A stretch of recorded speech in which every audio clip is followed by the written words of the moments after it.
Did you know in the UK, thousands of learners fail their driving tests each year?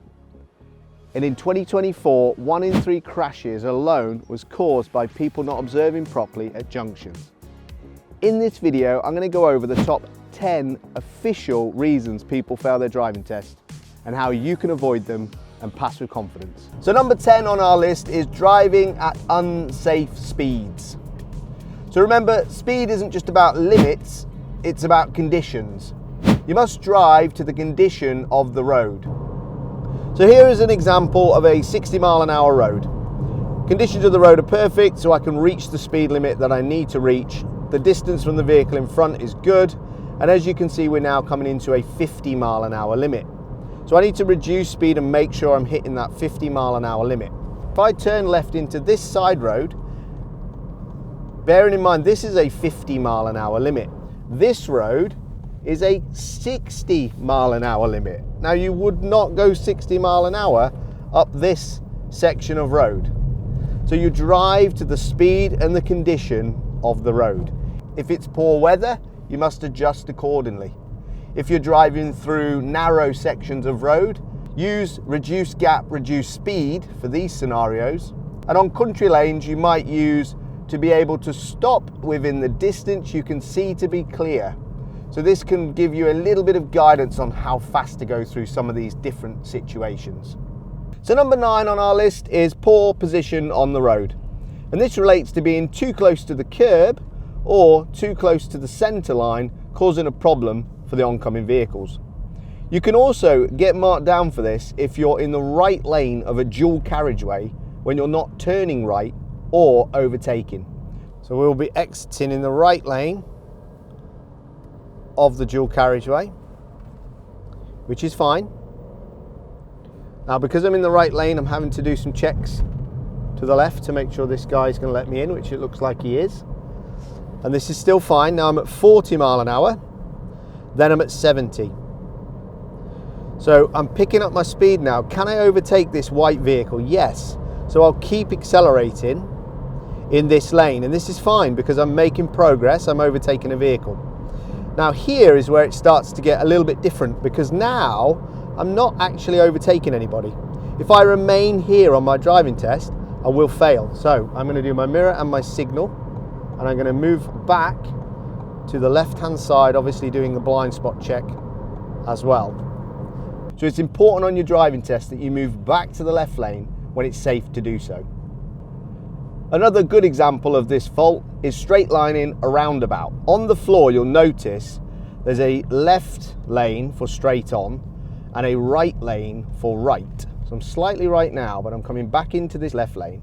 Now watch this, that line there, look, if I drive over that line, that is called straight lining a roundabout. Number 8 on our list is not responding to road markings correctly. Now this could relate to a road situation where you've got a clear marking on the floor where the arrow will tell you to go left in the left lane, straight on in the middle lane, or right in the right lane, and you choose the lane that doesn't match that direction, and then you still turn that direction. In this scenario, if you turn the wrong way, you will not fail. So just make sure you're checking the floor markings and make sure the direction you're traveling matches those markings. Also, straddling lines on roundabouts or junctions. So if you've got a centre line or a separation line of 2 lanes and you are over the line, stopping the other vehicle being able to get past you into their position, then this is also classed as a serious fault. Box junctions are really important. So on the floor you can see we've got a yellow box junction. We must not enter the box junction unless our exit road is clear. Like you can just see happen there, we were able to get past the box junction. Up ahead we have another one, and you'll see the same thing happen here. So the vehicles that are turning now can turn because their exit road is clear. You can enter the box junction like the car in front is doing because the exit road is clear over there. If that road wasn't clear, you would not push forward. Now I'm going to push forward slowly because this vehicle is far enough forward for me to fit behind them, and I can enter the box junction because my exit road is clear. There's the green arrow, so I'm able now to turn and my exit road is clear. Number 7 on the list is not responding correctly to traffic signs.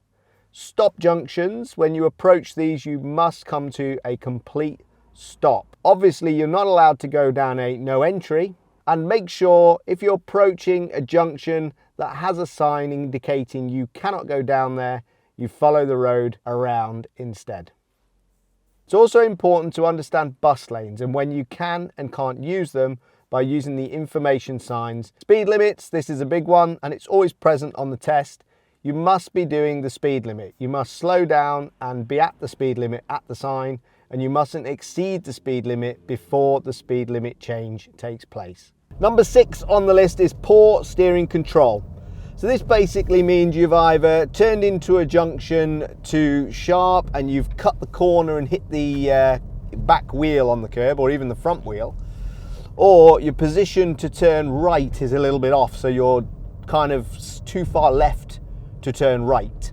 When you're turning right, you want to be up to the center line of the road on the right hand side, and when you're turning left, you want to smoothly steer through the turn so that you remain close to but not obviously hitting the left hand side.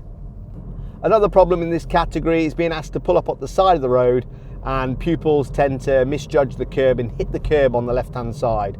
It's really important you practice this skill and get your reference points nailed down on your lessons. So we've reached number 5, the halfway point, and if you've found any value in this content, please leave a like. Consider subscribing if you've got your test coming up or if you're just learning how to drive. Number 5 on the list is correct response to traffic lights. So this is not stopping at a red traffic light or crossing over a white line if you've got a section of road with a bike section at the front of it. You must stop at the first line and not over that advanced stop line.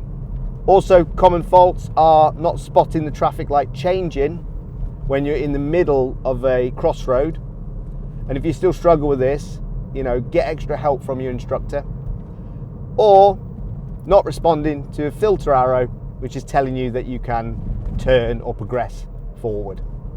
Number 4 on the list is incorrect position when turning right. So this sometimes happens at roundabouts where pupils will choose the left lane to turn right. So just make sure if you're turning right, you're on the inside edge of the roundabout, that's the middle part. And if you're going straight on or left on a standard roundabout, you're on the outside of the roundabout. Another fault here is when turning right, the pupil positions the vehicle too far to the left, obstructing the flow of traffic down the left side of the vehicle. So really easy way to keep an eye on this is to make sure you position your vehicle up to the center line when turning right. So number 3 on our list is moving off safely. We're getting to the details now of some of the most common faults. So this one really is just about having a really good look round before you move off. Make sure you do all of your mirror checks. Make sure you're not going to cause the vehicle that's coming up behind you to change speed or direction. Or if you're pulling off from the right hand side of the road, same thing. Make sure you don't cause the oncoming vehicle to change speed or direction. Other common areas where this fault can happen is when you've done an emergency stop. So you've stopped the vehicle, you've done a really good stop, and then you're setting yourself up, getting ready to go. Just remember to do that full check round, check your mirror, and make sure again that you're not going to set off and cause an oncoming or a vehicle behind you to change their speed or direction. Number 2 on the list, and we're getting to the main ones now, is not using your mirrors correctly when changing direction. So mirror signal maneuver is the key word in here, but make sure if you're lane changing on a roundabout or you're exiting a roundabout that you do the additional checks off to the side to make sure everything's clear. Again, if you follow mirror signal maneuver, then you're going to be okay in this category. Make sure your mirror checks are happening consistently throughout the test. Think of anything that would cause you to change speed or direction as being a reason to check your mirror. And this way, you're going to be looking out for things and you're going to hopefully not get caught out on this very common fault. Okay, so we've reached number 1, and number 1 is normally at the top of the list. It's normally number one for a very good reason. It's something that you have to do a lot on your junction, on your lessons, and this is junctions and observations at junctions. It's really important that you don't rush on the day and that you take the time to take effective looks at observations. We do have a saying, LADA, which is look, assess, decide, and act. And this is a great little acronym to use when you're approaching junctions. But ultimately, the main thing is just take your time. Don't rush, look properly, and if you're not sure, bringing the speed down a little bit is going to help you in this category. I have got another video on my top 5 tips to passing your driving test. So if you want to check that one out, I'll put the link up above below.